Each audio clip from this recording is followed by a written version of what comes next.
Assalamualaikum teman-teman semua, Sampurasun. Selamat bergabung kembali di channel Info Australia, channel yang selalu update berita-berita yang ada di Australia. Dan juga saya bakalan share informasi-informasi menarik dan bermanfaat buat teman-teman semua seputaran Australia. Jadi it's all about Australia. Nah, di konten kali ini saya bakalan bahas mengenai 7 hal yang menjadi penyebab penolakan terhadap visa turis untuk ke Australia. Jadi simak videonya teman-teman biar informasinya masuk full ke teman-teman. Oke, so mari kita mulai teman-teman.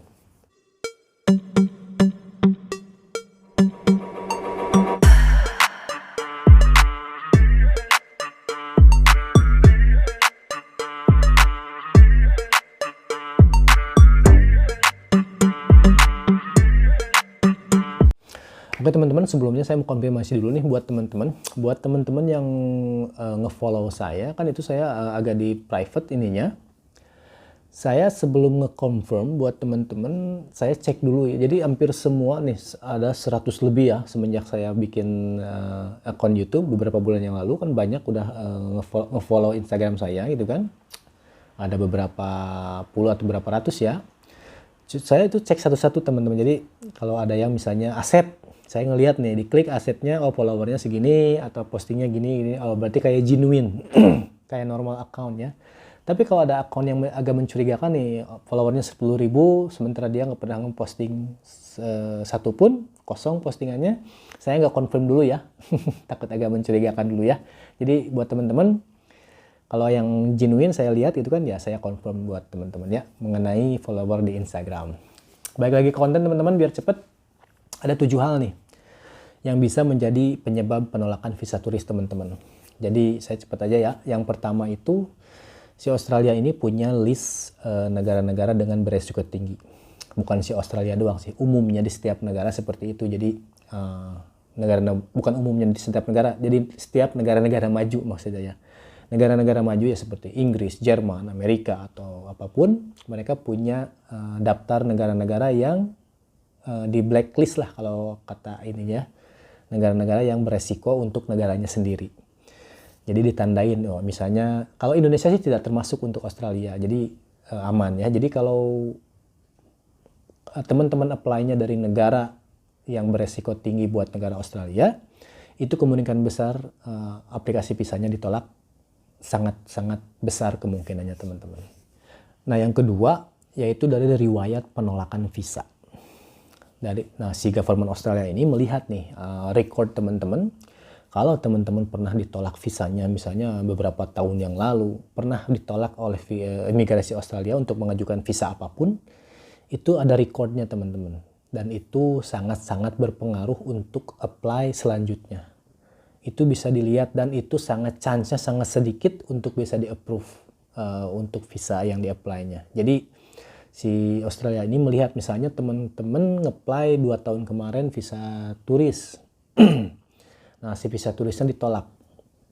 Misalnya gitu kan. Nah, 2 tahun berikutnya teman-teman mau nge-apply working holiday visa. Nah, itu dilihat ada recordnya teman-teman. Awas hati-hati, ada recordnya, ada rekamannya, rekam jejak teman-teman di Department of Immigration. Itu ada recordnya. Teman-teman bisa dilihat recordnya dan kemungkinan besar itu ditolaknya sangat-sangat besar buat visa turisnya. Jadi yang kedua, riwayat penolakan visa, dilihat dari riwayat penolakan visa sebelumnya. Dan yang ketiga, dari dokumen yang tidak konsisten. Jadi pengisian dokumen yang tidak konsisten. Atau iya maksudnya jadi gimana ya?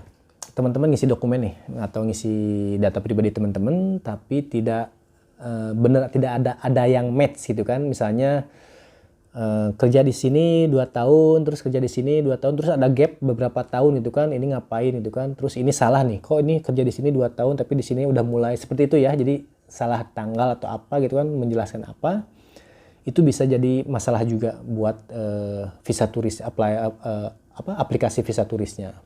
Cuman kasus yang seperti ini bisa appeal ya, appeal tuh ya, bisa naik banding. Maksudnya kita bisa ngajuin banding ke imigrasi Australia kalau daftar lewat agent ya. Makanya sebelum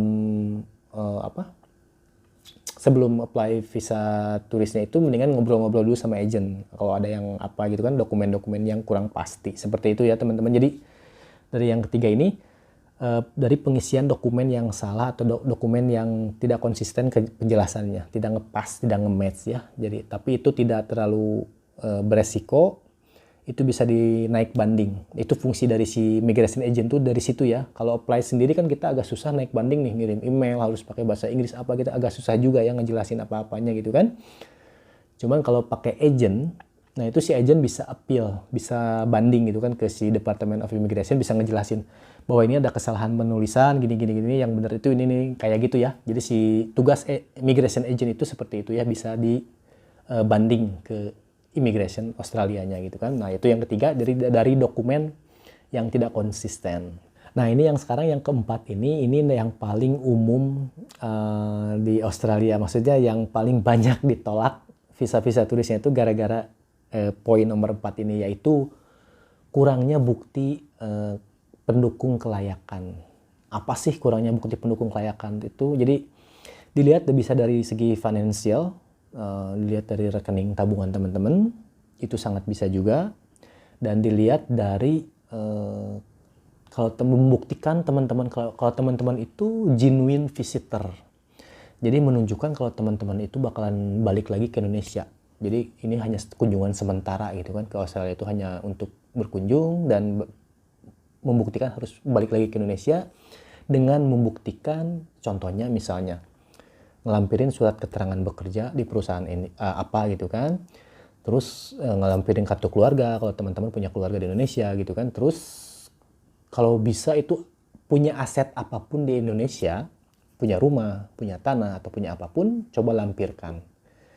Jadi menunjukkan kalau teman-teman itu asetnya di Indonesia, keluarga di Indonesia, bekerja di Indonesia gitu kan, pasti bakalan balik lagi ke Indonesia.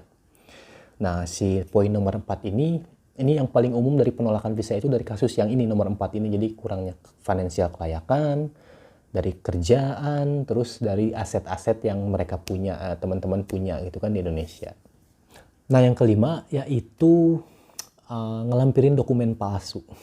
Ini yang paling parah. Jadi kalau teman-teman ngasih dokumen palsu atau apapun ya, misalnya KTP palsu atau apapun palsu, ngisi formnya salah sengaja gitu kan, mau disembunyiin apanya, ini langsung instan ditolak sama Department of Immigration Australia. Jadi ini sangat-sangat nggak bagus ya. Sampai-sampai si pihak Australia bakal nge-ban selama 3 tahun. Kalau teman-teman apply nih visa turisnya, terus ada dokumen palsunya ketahuan ada dokumen palsu, itu langsung ditolak visanya instan, nggak bisa naik banding atau apapun gitu kan, langsung instan ditolak dan teman-teman di-ban, di blacklist selama 3 tahun kalau nggak salah 3 tahun ya, yang saya ingat itu 3 tahun teman-teman nggak boleh masuk Australia atau apply apapun visa ke Australia. Dan kalau misalnya nih teman-teman ke 5 tahunnya mau apply lagi tapi tetap ada record buruknya buat teman-teman. Nah itu kalau teman-teman ngelampirin dokumen palsu atau menyembunyikan sesuatu. Jadi jangan sampai ya teman-teman kalau mau berkunjung ke Australia jangan sampai ngasih dokumen yang palsu seperti itu ya. Nah yang keenam yaitu health requirement. Apa sih health requirement itu? Jadi persyaratan kesehatan ya. Kalau di Australia ini kan kalau punya gangguan intelektual, penyakit kanker, penyakit apalagi ya, penyakit kanker, HIV, hepatitis, campak, Ebola virus, virus Ebola itu nggak bisa masuk Australia kalau teman-teman punya penyakit yang tadi penyakit tersebut ya yang saya sebutkan tadi. Jadi si Australia ini kan punya standar kesehatan yang sangat tinggi ya, jadi nggak mau mencemari atau nge-effect ke komunitas-komunitas di Australia atau warga Australia. Jadi standar kesehatannya sangat tinggi. Jadi teman-teman kalau yang terjangkit, amit-amit ya, jangan sampai ya, terjangkit penyakit-penyakit yang tadi saya sebutkan, teman-teman nggak bisa apply ke Australia, itu pasti ditolak. Dan teman-teman kalau misalnya ada penyakit yang seperti itu, harus disembuhkan dulu, baru ngelampirin surat sembuhnya gitu kan, seperti itu. Jadi dari segi kesehatan itu sangat dilihat juga sama si pihak Australia, seperti itu ya teman-teman. Nah yang ketujuh yang terakhir yaitu karakter requirement. Apa sih karakter requirement itu? Jadi itu mah agak gampang ya teman-teman ya. Yang penting teman-teman nggak punya catatan kriminal. Jadi kalau catatan kriminal karakter requirement itu kan cuma dilihat punya recordnya jelek atau enggak kan, teman-teman misalnya sering kriminal atau apapun gitu kan, ngerampok bank apa seperti itu ya. Tapi ya insya Allah nggak mungkin ya teman-teman ya. Cuman itu bisa ngelampirin dengan SKCK ya. SKCK, surat keterangan catatan kriminal, kepolisian kalau salah ya. SKCK, teman-teman tinggal ngelampirin surat SKCK dari kepolisian ya, dari kepolisian Indonesia. Itu buat persyaratan karakter requirement. Jadi kalau nggak ada catatan pernah ngebunuh, ngerampok bank, itu ya aman-aman saja. Yang penting laporin SKCK buat apply visanya. Seperti itu ya teman-teman. Oke, nah sekarang saya mau bahas viewers comment of the week. Siapa nih saya pilih? Kemarin saya udah nandain nih, kemarin di ini ada yang nanya nih, siapa ya kemarin tuh? Muhammad Wildan Irawan 1976. Ada kontrak kerja nggak bang? Misal berapa tahun? Nah untuk Kang Wildan dan buat teman-teman di Australia ini, misalnya teman-teman kerja di satu pabrik atau ini yang sudah PR dan sudah citizen ya, atau warga negara Australia. Kerja di pabrik, perusahaan atau restoran, teman-teman itu nggak ada sistem kontrak kerja. Untuk kalian kontrak 2 tahun kerja, udah 2 kontrak kerja beres gitu kan. Ya, di Australia itu nggak ada. Jadi teman-teman bisa kerja sebetahnya. Misalnya kerja di satu perusahaan atau di restoran atau di manapun gitu kan, di pabrik, di mana, di kantor. Kalau betah di satu perusahaan, ya teman-teman bisa lanjut aja. Jadi nggak ada sistem kontrak sebetahnya teman-teman sampai 10 tahun, 20 tahun seperti itu. Ataupun sampai bankrupt perusahaannya atau sampai itu udah nggak ada gitu kan, seperti itu. Jadi tidak ada sistem kontrak atau outsourcing seperti di Indonesia ya. Nah kecuali yang memegang visa kerja, visa working holiday visa, nah itu beda lagi. Itu tergantung durasi visanya, berarti kan kalau durasi visa kerjanya 4 tahun, beres visa berarti habis ya buat masa tinggal di Australianya, masa kontrak kerjanya di Australia. Tapi kan bisa di-extend juga, bisa diperpanjang. Misalnya perpanjang 2 tahun lagi ya kerja lagi aja di perusahaan seperti itu, perusahaan yang sebelumnya. Jadi seperti itu ya. Jadi di Australia itu nggak ada sistem kontrak kerja untuk durasi 2 tahun, 3 tahun seperti itu. Pokoknya sebetahnya, kalau kerja di satu perusahaan sebetahnya. Seperti itu ya. Jadi segitu aja biar nggak kepanjangan teman-teman. Terima kasih sudah menyimak channel Info Australia. Mudah-mudahan bermanfaat informasinya buat teman-teman. Dan ingat selalu minta doa dari orang tua. Assalamualaikum warahmatullahi wabarakatuh.